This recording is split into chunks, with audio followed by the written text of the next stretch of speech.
All right, let's get into it. We all use Wi-Fi in these huge public spaces, right? Offices, airports, entire university campuses. And it just kind of works. But have you ever stopped to think about what's going on behind the scenes? It's actually a story about a massive technical headache and the one brilliantly simple idea that fixed it all. I mean, really think about it for a second. This isn't your home router we're talking about. We're talking about a network that could have thousands of access points and tens of thousands of people moving around all at the same time. How in the world do you even begin to manage something like that? Well, for a long time, it was a complete and total nightmare. But then came this fundamental shift, this one big idea that totally changed the game and made the large-scale Wi-Fi we rely on today even possible. So, to really appreciate just how revolutionary this change was, we have to go back in time. We need to look at the old way of doing things, which revolved around a piece of hardware called an autonomous access point.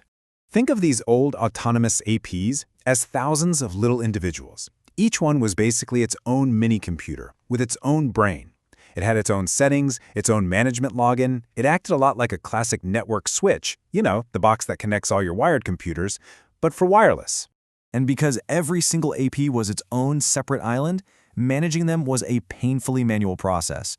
You had to log into each one by one, to set up the Wi-Fi network names, assign them to the correct parts of the network, and the absolute worst part, update their software individually. Now, that might sound tedious for a small office with 5 or 10 APs, but just imagine a large university, a global corporation. You could be dealing with thousands, even tens of thousands of these things. Managing them one at a time wasn't just inefficient, it was practically impossible. And you can just feel the pain in this quote from a network engineer who lived through those early days. You can picture it, can't you? A mountain of hardware on their desk, just staring at the sheer hopelessness of the task. There had to be a better way. And thankfully there was. The solution was to completely flip the architecture on its head. Instead of having thousands of little independent brains scattered everywhere, what if you had one single, powerful, centralized brain that controlled everything? This led to the birth of the lightweight access point. And the name is perfect because these APs were intentionally designed to be, well, kind of dumb. All the heavy lifting, the configuration, the management, basically all the smarts, what we call the control plane, was ripped out of the AP and moved to a central device. That device is called a wireless LAN controller, or WLC for short. And this chart just lays it out so clearly. Look at the difference. Everything that was a massive headache with autonomous APs, the individual management, the manual config, is now centralized and automated. The WLC becomes the single point of truth for the entire wireless network. This was, and I'm not exaggerating, a total game changer. And what's so cool is that this concept was actually one of the earliest, most successful real-world examples of something we now call software-defined networking, or SDN. It's the simple idea of taking the intelligence out of the individual hardware and centralizing it in software, a truly revolutionary idea.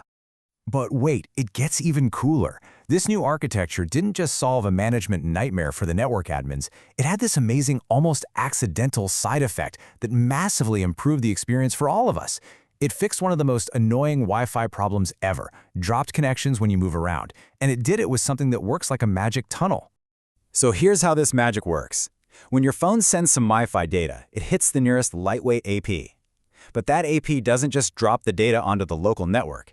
Instead, it wraps your data up inside a special digital tunnel. It's called a CAPWAP tunnel, and sends that whole package all the way back to the central controller. The controller is the one that finally unwraps it and puts it on the network. And here is the crucial point. No matter which physical access point you happen to connect to, your traffic always emerges onto the network at the exact same central spot, the WLC. So from the network's perspective, it looks like you never moved at all. So why does that matter to you? It means your IP address never has to change as you roam from one AP to another. It means you can walk from one end of a huge building to the other while you're on a Wi-Fi call and it just stays perfectly connected. That's the magic of the tunnel. Okay, so this is brilliant. We have a central controller that makes management a breeze and gives us seamless roaming. Fantastic! But you know how it goes. Solving one problem just creates a new one. Now that everything depends on this central brain, the new design question is, where in your network do you physically put it?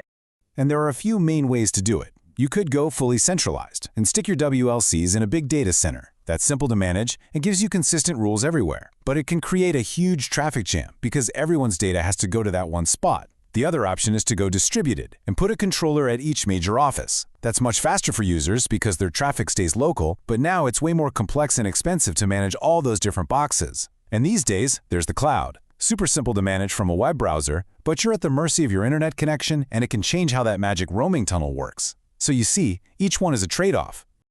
This whole shift to a controller-based architecture completely changed the game. It didn't just change how we manage Wi-Fi, it changed the entire philosophy of how we design Wi-Fi networks. The goalposts have completely moved. It's no longer just about coverage, it's all about capacity. Back in the day, the only question anyone asked was, can I get a signal everywhere? The goal was simply coverage. You just install a few really high-power access points and try to blast that signal over the largest possible area. Think about trying to cover an entire long school hallway with just 3 APs. But then our world changed. In 2005, a classroom might have had a single rolling cart with maybe 20 laptops. But today, that exact same classroom has 30 students, and every single one has a laptop and a phone. You are suddenly looking at over 60 devices in one little room, all expecting blazing fast Wi-Fi. So the goal had to shift. The new question isn't, can I get a signal? It's, can the network actually handle this insane density of devices? And the modern solution is to design for capacity. You use many more lower power APs to create these little micro cells. You don't put 3 APs in the hallway anymore. You put 1 AP in every single classroom to handle the load. And that really brings us to the big takeaway.